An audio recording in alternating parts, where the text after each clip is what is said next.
Pense em uma imagem que simboliza o Brasil. Praias, florestas, o samba talvez. Se o assunto é futebol, poucas coisas são tão emblemáticas para o brasileiro quanto o uniforme da seleção. O canarinho, como é carinhosamente conhecido, se tornou um símbolo. E não é para menos.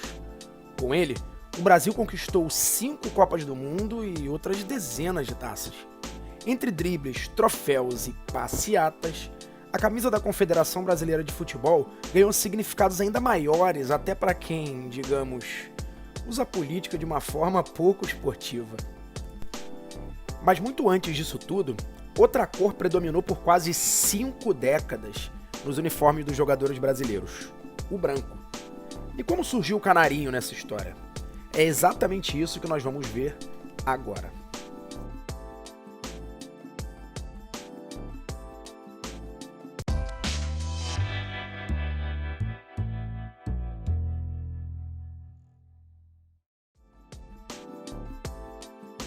Até a Copa do Mundo de 1950, sim, a fatídica, a seleção brasileira jogava com camisas brancas e calções azuis. Mas não foi exatamente a derrota para o Uruguai que fez a entidade máxima do futebol brasileiro mudar a cor de seu uniforme. De fato, a combinação azul e branco incomodava pela semelhança com os vizinhos argentinos e uruguaios. Mas além disso, ela não carregava em si a ideia da nacionalidade brasileira.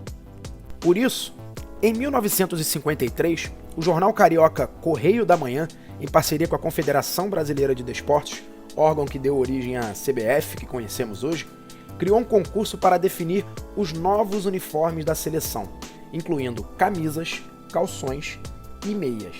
O projeto contou com o apoio de grande parte da imprensa e tinha uma condição: era preciso aparecer o símbolo da CBD em alguma parte do uniforme.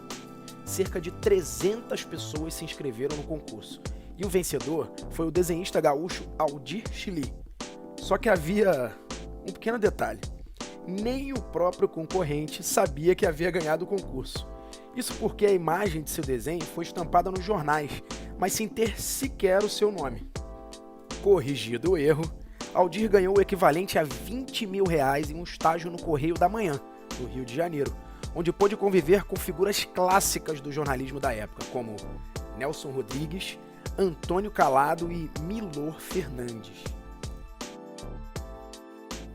Nos primeiros semestres de 1953, começou a divulgar a ideia de que não era possível que a seleção brasileira fosse envergar apenas uma camisa branca, calção branco com detalhes em azul, que isso não tinha nenhum significado em relação à nossa nacionalidade. Mas concorreram a grandes figuras da ilustração e das belas artes brasileiras. Mas eu tive a felicidade de fazer um arranjo que deu certo. Quando eu cheguei à conclusão de que não havia alternativa além da camisa amarela com detalhes em verde, do calção azul e da meia branca, eu já tinha feito as mais estúpidas formas de tentar casar uma cor com a outra, botar as 4 cores no conjunto ou na camiseta. Eu já tinha feito tudo isso nos esboços. E precisava de uma figura, né? Aí fiz toda a anatomia, né? Com detalhes dos músculos da perna e tal, no braço.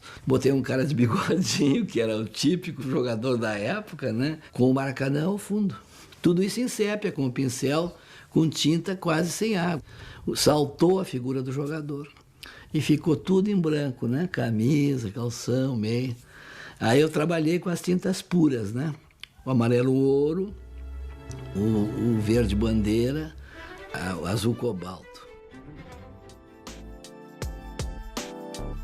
Ironia do destino, ou não, Aldir nasceu e viveu boa parte da sua vida na fronteira com o Uruguai, nosso algoz na Copa de 50.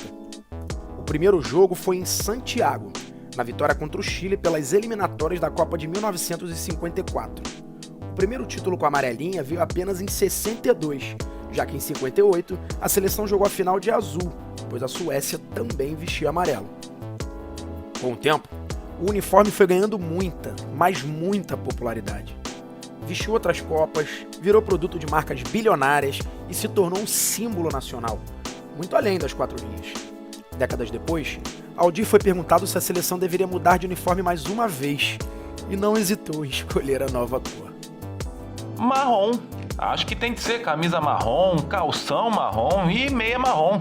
O país tá uma merda mesmo.